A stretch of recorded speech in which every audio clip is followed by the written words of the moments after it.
Hello பட்டோஸ், இன்னைக்கு நம்ம சூரி நடித்த கருடன் படத்தோட கதையை தான் கேட்க போகிறோம். நாளுக்கு நாள் சூரியோட நடிப்பு எக்ஸ்ட்ராடினரியாக போயிட்டுருக்கு. அதுவும் விடுதலைக்கு அடுத்து இப்போ கருடன்லாம் அவரோட எக்ஸ்பிரஷன் அண்ட் ஆக்டிங்லாம் வேறு லெவலில் இருக்குது.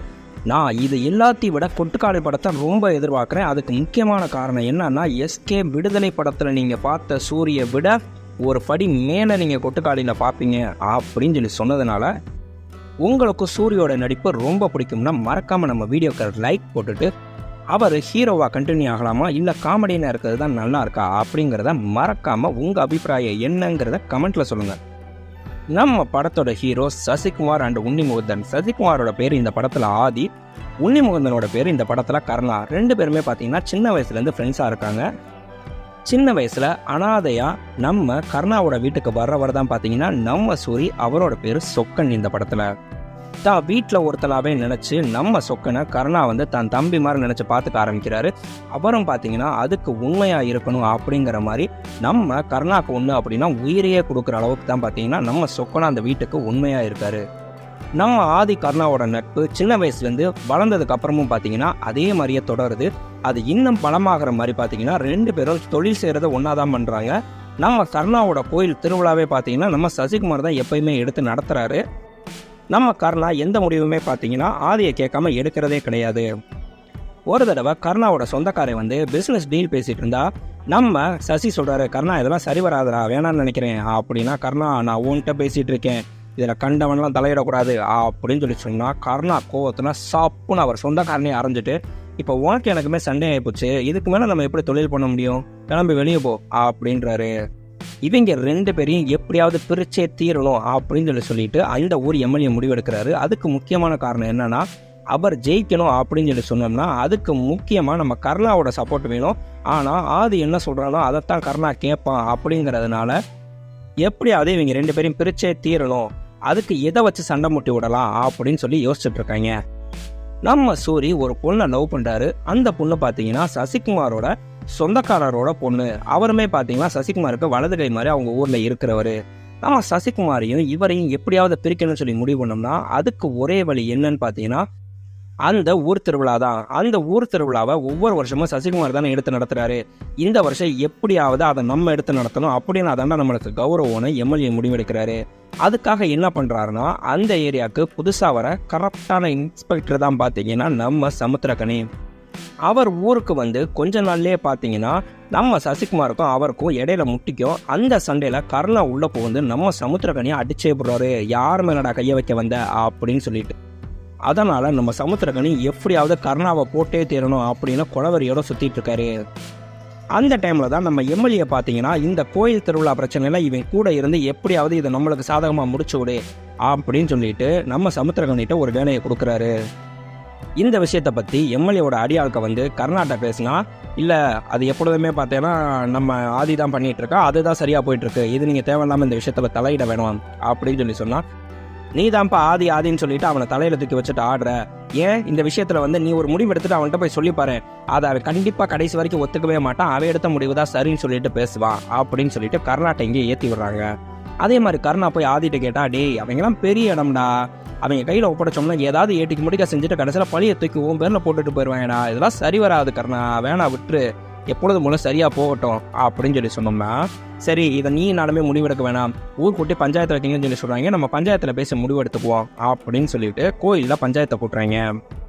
எப்படியாவது இந்த பஞ்சாயத்தில் கரைச்சலை உண்டு பண்ணியே தீரணும் அப்படின்னு சொல்லிட்டு எம்எல்ஏவோட ஆளுக்க பிளான் பண்ணியிருப்பாங்க. அதே மாதிரி அங்கே பேசும்போது ஏட்டிக்கு முட்டிக்கா பேசி எப்படியாவது நம்ம சசிகுமாரை கோவப்படுத்தணும்னு நினச்சா அதே மாதிரி அவரும் கோவப்பட்டு எந்திரிச்சு எம்எல்ஏவோட ஆளை தள்ளி விட்டு அடிச்சு போடுவார். அதோட இல்லாமல் நம்ம சசிகுமார் கூடயே இருக்க நம்ம கையால் சொன்னேன் இல்லையா, சூரியோட லவ்வரோட அப்பா, அவரும் சசிகுமாருக்கு ஏற்றுட்டு டென்ஷன் ஆகி அவங்கள்ட்ட பயங்கரமாக சண்டை போட்டு திட்டினா அவங்க மொத்த கொலவெறியும் இவர் மேலே காட்டணும்னு சொல்லிட்டு அவரை போட்டு தள்ளிடுறாங்க. இதுக்காக கோவப்பட்டு நம்ம ஆதி கர்நாட்டை டேய் அவங்கள சும்மா விட மாட்டேன் அப்படின்னு சொல்லி சொன்னோம்னா அவங்களுக்கு ஏற்றுக்கிட்டு நம்ம கர்ணா நிற்கிறாரு. இல்லை ஆதி, அவங்க செஞ்சது ஒன்றும் தப்பு கிடையாது, ஊர் முன்னாடி அவ்வளோ பெரிய மனுஷனை அசிங்கமாக பேசினா சும்மாவா விடுவாங்க, இந்த பிரச்சனையை இதோட விட்டுரு, இதுலேருந்து நீ விலகி போயிரு அப்படின்னு சொன்னால் அதோட சரி கர்ணாவும் ஆதியும் அந்த இடத்துல முட்டிட்டு பிரிஞ்சிடுறாங்க. நம்ம எம்எல்ஏவோட ஆட்கள் தான் அப்பாவை கொண்டுட்டாங்க அப்படின்னு சொல்லி தெரிஞ்சு அவங்கள கொன்னே தீரணும்னு முடிவு பண்ணி நம்ம சூரியோட லவ்வரு கத்தி எடுத்துட்டு எம்எல்ஏ வீட்டுக்கு வந்து பிரச்சனை பண்ணி அவரை கொல்லணும்னு பார்த்தா அங்கே பெரிய பிரச்சனையாகி நம்ம ஹீரோயினை அடித்து வெளுக்க போகிறாங்க. அங்கே சூரி வந்து அவங்கள காப்பாற்றி, ஐயா தெரியாமல் ஏதோ கோவத்தில் பண்ணிடுச்சு, நான் கூட்டிகிட்டு போயிடுறீங்க அப்படின்னு சொல்லிட்டு அவங்கள அங்கேருந்து சைக்கிளில் கூட்டிகிட்டு போகிறான். போகிற வழியிலேயே நம்ம எம்எல்ஏவோட அடியால் அங்கே வந்து அவங்க 2 பேரும் அடிச்சுட்டு எப்படியாவது நம்ம ஹீரோயினை போட்டு தள்ளணும்னு குலவரியோட போனால் இவர் காலில் விழுந்து கெஞ்சுறாரு.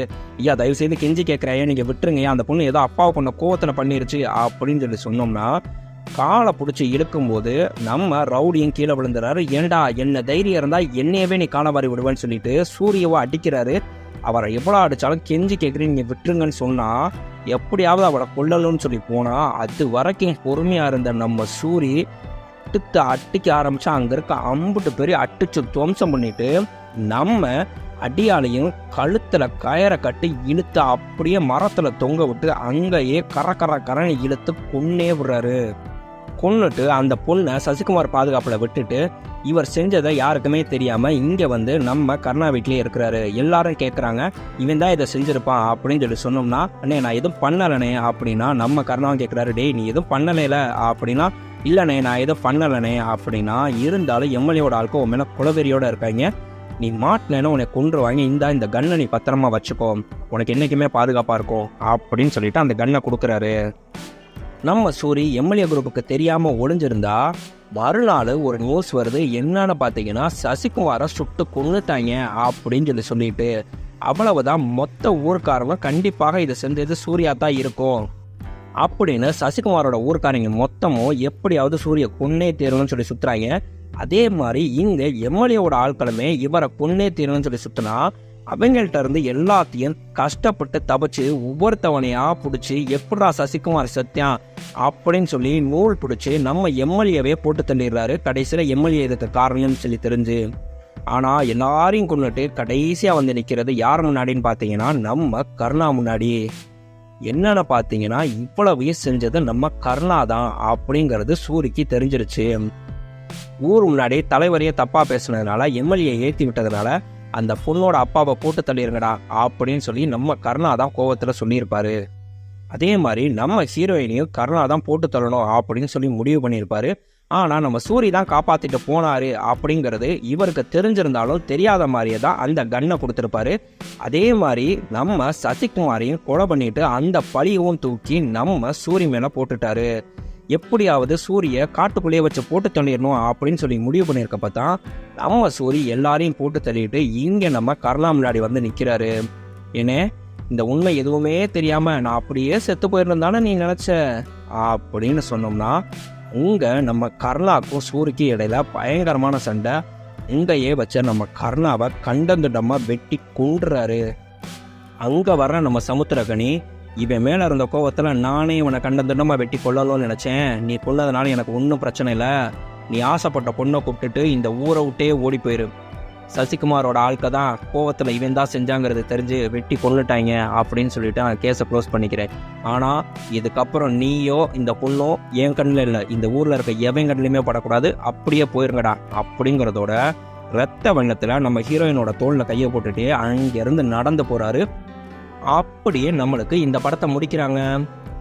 ஓகே பட்டோஸ், நம்ம கருடன் எழுதின கதை எந்த அளவுக்கு இருந்துச்சு, உங்களுக்கு எந்த அளவுக்கு பிடிச்சிருந்துச்சு அப்படிங்கிறத மட்டும் மறக்காம கமெண்ட்ல சொல்லுங்க. எனக்கு தெரிஞ்சு ஓரளவுக்கு மேட்சாக வரும் அப்படின்னு சொல்லிட்டு நானும் நம்புகிறேன். படம் ரிலீஸ் ஆனோடனே உண்மையான ஸ்டோரி எப்படி இருக்குது அப்படின்னு சொல்லிட்டு நம்ம எல்லாரும் தேட்டரில் போய் தெரிஞ்சுக்கலாம். இந்த கதை உங்களுக்கு பிடிச்சிருந்துச்சுன்னா நம்ம வீடியோக்கு லைக் போட்டுட்டு நம்ம சேனலுக்கு அப்படியே சப்ஸ்கிரைபும் பண்ணிடுங்க.